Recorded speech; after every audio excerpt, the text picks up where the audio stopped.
Everyone are telling you right now, why are you wasting your time? Your marriage is over. Child of God, they are wrong.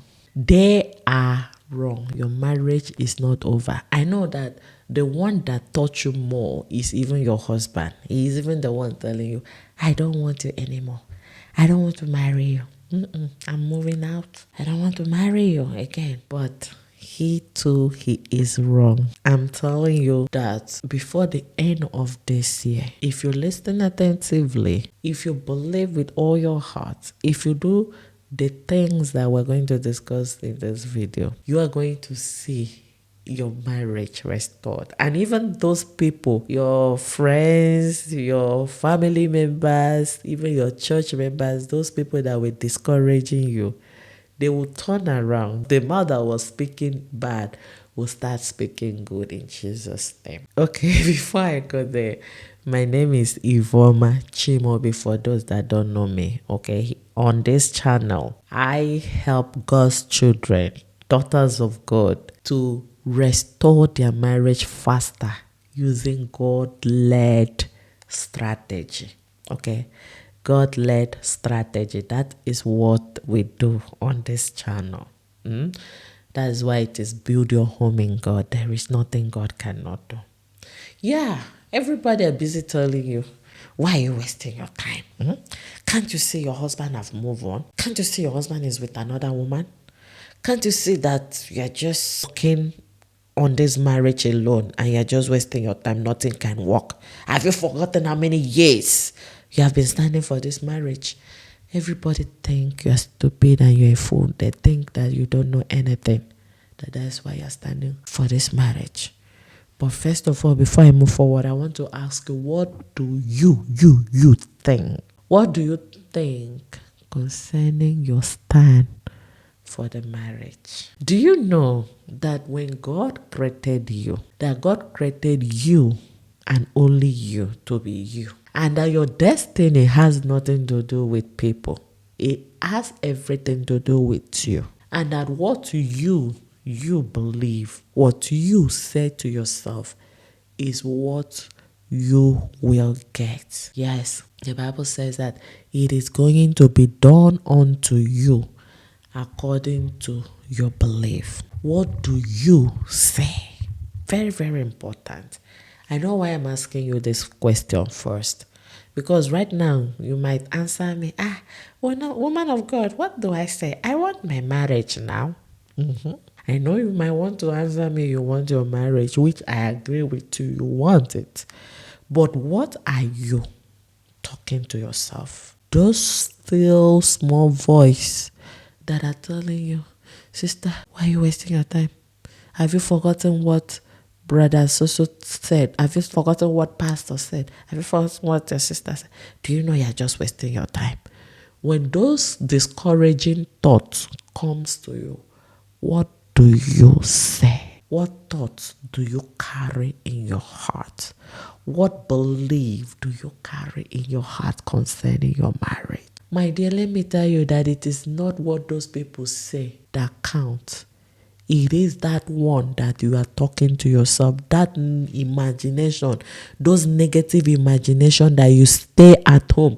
You are not able to even walk as you used to walk. Every day you sit down and cry and you imagine negative every time concerning your marriage. That is the problem. That is the problem. That is one of the problems. I know there are other problems. Before you crucify me and say, what do you mean by that is a problem? Before you cut my throat. I know there are other problems. But that is one of the main problems. Those thoughts that you pass to your subconscious mind. I'm talking about your thoughts, your imagination, your own. That is what the Lord will do for you. So if you continue to dwell on the negative, that your marriage is difficult, it is difficult, you can't do it, you can't restore this marriage, you are not sure you'll be able to do it, you are tired, I am tired, I can't do this anymore, I can't stand on this marriage, I can't wait for this man again, I am tired, but you are still praying. I am tired, But you fast after you say God is not answering your prayer. Sorry, I'm talking to you like this. I want to help you. I want you to get result. That is not about what people say. It's about what you say. If you have just one mind, when the people that went to build tower, they decided, say, okay, no, let us build a tower that will go to heaven.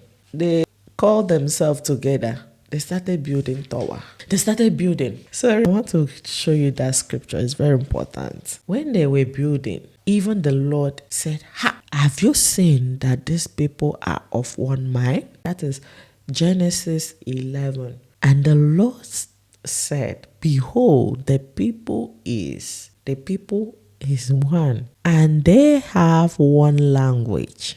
First, one, that is one mind. Two, one language. One language. I want my marriage. I believe in my marriage. I know my marriage will restore. I know my husband will change. I know this is my marriage. I know I will be happy. One language. One. Not today you believe in your marriage. Tomorrow you say, he's tired. It's too painful. I'm not sure it will work. I have been standing on my marriage for years. It's not working. So why is it going to work now? Is it one language? No. It's called double mind. The people are one. And the Bible says, and now nothing will be restrained from them. Nothing can stop you when you have one language. God himself said this. He said that nothing will be restrained from them which they have imagined to do. That is the secret. One language. I want my marriage. I believe God will grant me my marriage restoration. I know my husband will come back home. I know my husband will change. I know I will be happy in this marriage. One language. One language that you speak to yourself. I'm not talking, as you speak to yourself, so also you speak to others. I know the ones, sometimes we can fake the one we say to others. Woman of God, pray for me, or I want my marriage. But when you go back, you go and start telling yourself you are tired. You are just wasting your time. It should be one. The one you speak to yourself and the one you speak to others. One language. Is your marriage over? No, my marriage is healed. I have a living God. He is working on my marriage right now. He has changed my husband. I have a new marriage. I am becoming a new person. One language, positive language. That is most important thing you should deal with today. And then when those people that are busy telling you that you are wasting your time, that your marriage is over, knowing that they are wrong because they can't detect your life, knowing they are wrong because they are human beings and not your God. They are human, not your God. Your God holds the final say. So what do? When they speak negative, you use your one language to counter it. Yes, give it back to them, bomba to bomba. They speak death, you speak life. Stop complaining to them, seeking for sympathy. I know most of the time you are the one that will open the door. Hey, it is painful. Oh, I am suffering. I am tired. When once you start speaking like that, what do you think they will say? Hey, leave the marriage. Stop torturing yourself. Stop wasting your time. Just leave the marriage. That's what they will tell you. So you are to sow the life words, speak life, sow life into your marriage intentionally. So if they speak negative, use your one language, which is a positive language, to counter it. Beside that, you don't need to entertain those conversations that does not help you. I'm serious. You don't need to entertain those conversations that does not help you. I'm telling you, if you want to heal your marriage, remember, your life, you are only going to be answerable to God. It is your life, not anybody's life. So don't let what another person say be the reason why you should become a miserable person. Today you believe, tomorrow you don't believe. If a particular person is the source of confusion in your life, my dear, you can stop discussing your marriage issue with them. In fact, if you ask me, the right thing is for you to stop discussing your marriage issue with anybody that cannot help you. Remember that you are only focusing on solution. You are only focusing on healing. Any source that does not bring healing to your life should be disconnected. Any person that keeps sowing bad words concerning your marriage should be disconnected. I'm not saying you should hate the person. I'm talking about the conversation about your marriage. It's not the person that you should share that with. Only speak to somebody concerning your marriage, only to people that can help you. Not only that can help you, note, also somebody of the same mindset, the same belief. Let it be somebody that believes the same thing that you do, child of God, and you will set yourself free. Remember, God said, these people are of one mind. They are of one language. I'm telling you the secret though. Those people that are telling you your marriage is over, they are wrong. They are making a mistake. They don't know, because they are not the owner of your life, but God Almighty. I hope you know this, child of God. So, as I was saying, disconnect from anybody that discouraging you. If you believe on your marriage restoration, only seek things that move you toward your goal. The Bible said that nothing will be restrained from you. Nothing will stop you from achieving your goal as long as you imagine it. As long as you have imagined it, as long as it is in your heart, as long as you are thinking about it, as long as you hold it on your heart, just one. And what is that? I know my God will restore my marriage. I know I am going to enjoy this marriage. I know I will live in peace with my husband. I know everything will work together for good. One mind. They are wrong that are telling you your marriage is over. Because second, this is your marriage and not their own. This is your marriage and not your own. If you allowed your marriage to be broken, it is on you and not on them. If you allowed other people to make decisions for you, it is on you and not on them. And if anything happens that tomorrow God will ask you, understand that it is you that will stand before the Lord to give an account, not them. It is your marriage, child of God. I don't know how I will talk so that you understand. You are a daughter of Zion. You shouldn't behave like the people of the world. They are busy telling you, why are you suffering? Just move on. Just divorce and then marry another person. You keep jumping from one man to another. And you think that that is the solution. I know that this season is difficult. But have you asked yourself, what is God's intention? What is God's reason in all this? Why has my father allowed me to pass through all this music? Why is my God allowing me? Do you know that tomorrow you will become much better than me? That I'm sitting down today now talking as if I am a spokesperson. Yeah, I'm a spokesperson of God. I am. I'm proud of doing this. But do you know that tomorrow you will talk more than me?